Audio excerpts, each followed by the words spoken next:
আজকে এই পুরুষতান্ত্রিক সমাজে যে ধর্ষণের, যে বিচারহীনতার, যে নারীর বিরুদ্ধে মুখ উস্কে দেওয়ার যে আগ্রাসন তৈরি হয়েছে এই সমাজে, এখানে প্রত্যেকটা মুহূর্তে নারী হিসেবে বেঁচে থাকার জন্য আমাদের সংগ্রাম করতে হয়। এই সংগ্রামের যে যাত্রা, সেই যাত্রার আমরা একটা সমাপ্তি চাই। জুলাইয়ে সকল নারী নেমে এসেছিল এই দেশকে স্বৈরাচার মুক্ত করার জন্য। আজকে ঢাকা বিশ্ববিদ্যালয়ের সকল নারী এখানে নেমে এসেছে শুধুমাত্র মানুষ হিসেবে তার মর্যাদাটা প্রতিষ্ঠা করার জন্য। অনলাইনে ধর্ষণের খবর পাই, শুনি কোন অপরাধী গ্রেফতার হয়েছে, কিন্তু তাদের বিচার কার্যকর হয়েছে তার কোনো খবর আমরা পাই না।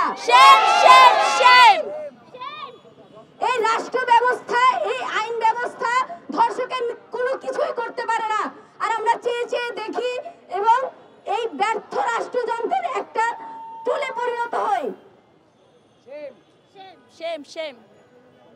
তাই আমরা আজকের আমাদের এই ধর্ষক বিরোধী মঞ্চের মাধ্যমে আমরা দেশে চলমান নারীর প্রতি যে সহিংসতা আছে সেটার বিরুদ্ধে আমাদের অবস্থান ব্যক্ত করছি এবং এই যে ধর্ষণগুলো প্রতিদিন হচ্ছে সেই ধর্ষকদের বিচার আমরা কার্যকর করতে চাই। আমরা শুধুমাত্র তাদের বিচার দেখতে চাই না, সেই বিচারের কার্যকরটাও দেখতে চাই।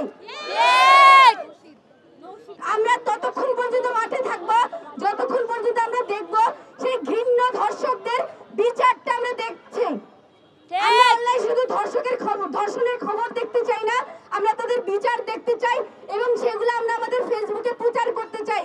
শুধু প্রচার করতে চাই না কোথায় কয়টা মেয়ে ধর্ষণের শিকার হলো, এবং যৌন নিপীড়নের প্রতিবাদে, এর বিচারের দাবিতে।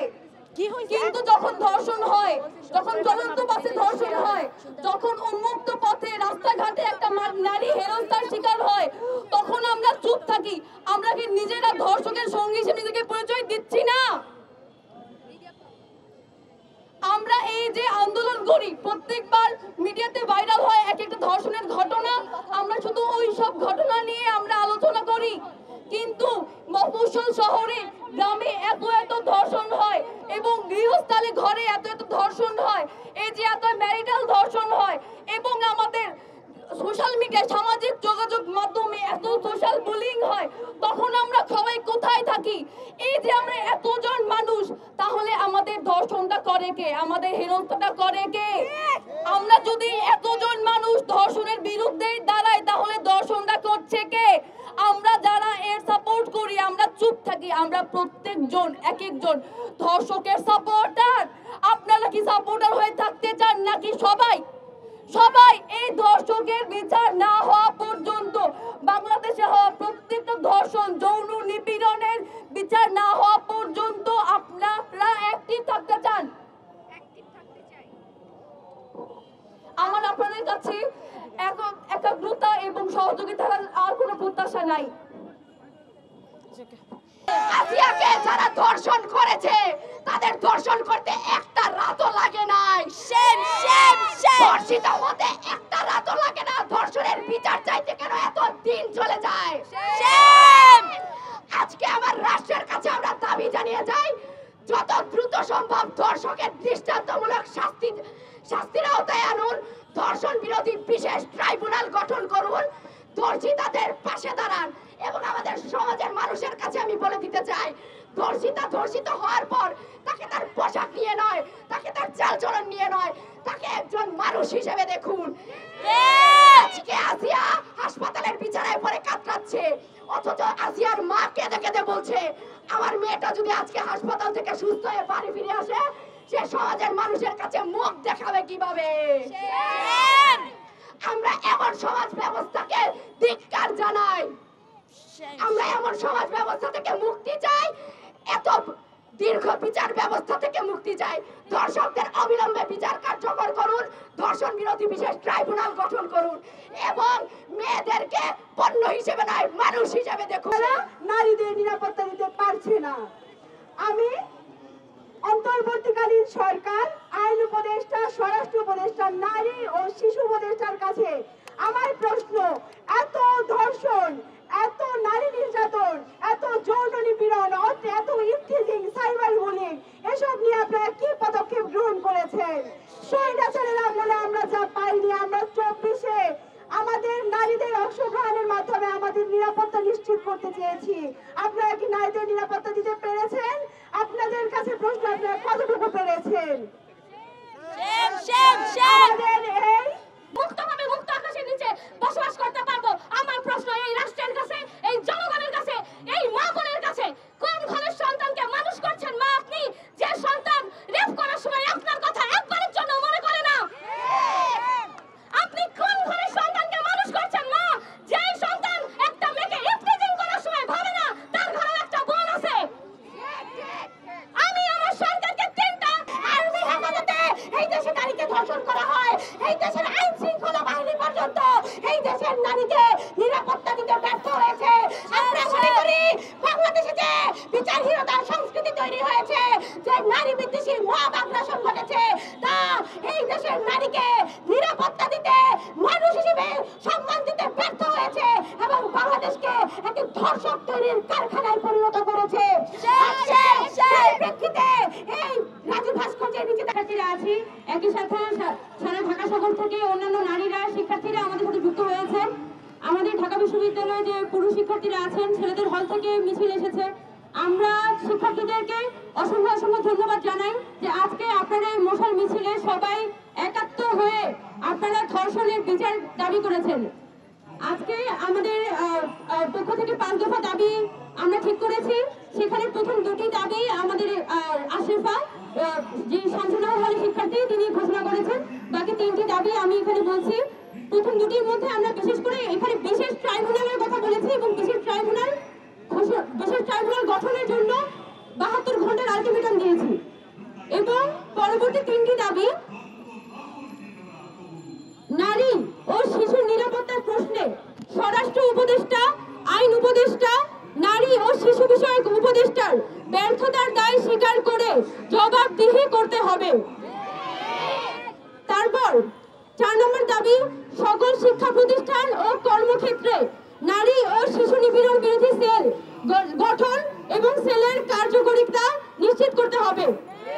সারা দেশের যৌন নিপীড়নের বিরুদ্ধে কঠোর পদক্ষেপ গ্রহণ করতে হবে।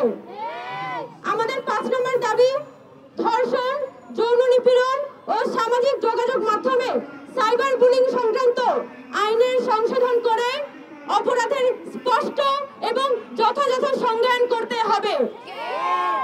আমরা জানি যে এখনো পর্যন্ত বাংলাদেশে যে বিদ্যমান আইনগুলো আছে, সে আইনে আপনি ধর্ষণ বলেন, যৌন নিপীড়ন বলেন, হেনস্থা বলেন, প্রতারণা বলেন, সবকিছুকে কিন্তু নির্দিষ্ট কিছু আইনের মধ্যে এখতিয়ারভুক্ত করতে হয়। যার কারণে আমাদের যে আইনগুলো থাকে, আমাদের যে মামলাগুলো থাকে, মামলার গ্রাউন্ড দুর্বল হয়ে যায় এবং বছরের পর বছর মামলা ঝুলে থাকে এবং আসামি জামিন নিয়ে বের হয়ে যায় এবং যখন শেষ পর্যন্ত মামলার রায় হয় তখন দেখা যায় আসামি মাত্র 2 বছর বা 4 বছরের জেলখানার সাজা হয়েছে। এই কারণে আমরা চাই যে আমাদের নারী ও শিশু নিপীড়ন বিষয়ক যত আইন আছে, সেই আইনগুলো ক্লজ যাতে সরকারের পক্ষ থেকে স্পষ্ট করা হয়। আমরা এই 5টি দাবির ক্ষেত্রে বলতে চাই যে প্রতিটি বিচারের তদন্ত কার্যে, যত ধর্ষণ হয়েছে সবগুলোর বিচারের তদন্ত কার্যে প্রশাসন ও আইন শৃঙ্খলা বাহিনীর সর্বোচ্চ সহযোগিতা নিশ্চিত করতে হবে। বিচারের প্রক্রিয়ায় দীর্ঘসূত্রিতা বন্ধ ও দ্রুত সময়ের মধ্যে বিচার কার্য সম্পন্ন করার ক্ষেত্রে প্রধান বিচারপতির নির্দেশনা থাকতে হবে। আমরা বাংলাদেশের আপামর জনগণের উদ্দেশ্যে বলতে চাই, আমরা ছাত্ররা আজকে ধর্ষণের দাবিতে, ধর্ষণের প্রতিবাদে আমরা রাস্তায় নেমেছি, ধর্ষণের বিচারের দাবিতে আজকে রাস্তায় নেমেছি। আমরা বলতে চাই, এই যে অব্যাহত ধর্ষণ ও নিপীড়ন, সেটা বন্ধে আপনারা সামাজিক প্রতিরোধ গড়ে তুলুন। সামাজিক প্রতিরোধ গড়ে না তুললে এই ধর্ষকরা নানানভাবে সমাজের মধ্যে পুনঃপ্রতিষ্ঠা হবে। আর আমরা বলতে চাই যে জনগণের উদ্দেশ্যে বলতে চাই, আপনারা অপরাধীদের আইনের হাতে সোপর্দ করুন এবং তাদেরকে সামাজিকভাবে বয়কট করুন। অপরাধী যদি আপনাদের আত্মীয় স্বজন হয়, তাদেরকে আপনারা বয়কট করুন। অপরাধীকে যদি আপনার পাশের বাসায় থাকে, তাদেরকে আপনারা আইনের হাতে তুলে দিন। কারণ আমরা চাই যে প্রত্যেকটা ধর্ষণের বিচার হোক এবং বাংলাদেশে আমরা চাইলে বলতে পারি, আমরা কিন্তু এখানে চাইলে বলতে পারি যে ধর্তকটা মার পারে লাইনে আমরা চাইতে পারি, কিন্তু আমরা যদি দীর্ঘমেয়াদী সমাধান চাই, তাইলে আমাদের